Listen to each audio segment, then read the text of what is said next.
एक राजा था, उसके कोई पुत्र नहीं था। इस बात से राजा बहुत दुखी था। उसके सलाहकारों ने तांत्रिकों से सहयोग लेने को कहा। तांत्रिकों की तरफ से राजा को सुझाव मिला कि यदि किसी बच्चे की बलि दे दी जाए तो राजा को पुत्र की प्राप्ति हो जाएगी। राजा ने राज्य में ढिंढोरा पिटवाया कि जो अपना बच्चा बलि चढ़ाने के लिए राजा को देगा उसे राजा की तरफ से बहुत सारा धन दिया जाएगा। एक परिवार में कई बच्चे थे, गरीबी भी बहुत थी। एक ऐसा बच्चा भी था जो ईश्वर पर आस्था रखता था तथा संतों के सत्संग में अधिक समय देता था।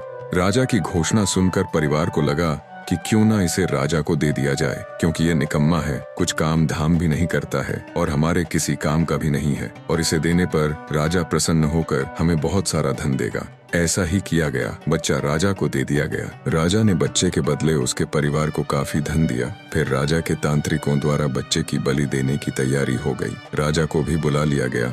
बच्चे से पूछा गया कि तुम्हारी आखिरी इच्छा क्या है। ये बात राजा ने भी बच्चे से पूछी एवं तांत्रिकों ने भी बच्चे से पूछी। बच्चे ने कहा कि मुझे कुछ रेत चाहिए। राजा ने कहा बच्चे की इच्छा पूरी की जाए। अतः रेत मंगवाई गई। बच्चे ने रेत से 4 ढेर बनाए। कुछ देर बाद एक एक करके बच्चे ने 3 रेत के ढेरों को तोड़ दिया और चौथे के सामने हाथ जोड़कर बैठ गया तथा राजा से कहा कि अब आप लोग मेरे साथ जो करना चाहते हैं कर सकते हैं। यह सब देखकर तांत्रिक डर गए और उन्होंने बच्चे से पूछा, पहले तुम यह बताओ कि ये तुमने क्या किया है। राजा ने भी यही बात बच्चे से पूछी तो बच्चे ने कहा कि पहली ढेरी मेरे माता पिता की थी, मेरी रक्षा करना उनका कर्तव्य था, परंतु उन्होंने अपने कर्तव्य का पालन न करके पैसे के लिए मुझे बेच दिया, इसलिए मैंने यह ढेरी तोड़ दी। दूसरी ढेरी मेरे सगे संबंधियों की थी, परंतु उन्होंने भी मेरे माता पिता को नहीं समझाया, अतः मैंने दूसरी ढेरी को भी तोड़ दिया। और तीसरी ढेरी राजन आपकी थी, क्योंकि राज्य की प्रजा की रक्षा करना राजा का ही धर्म होता है, परंतु जब राजा ही मेरी बलि देना चाह रहा है तो ये ढेरी भी मैंने तोड़ दी।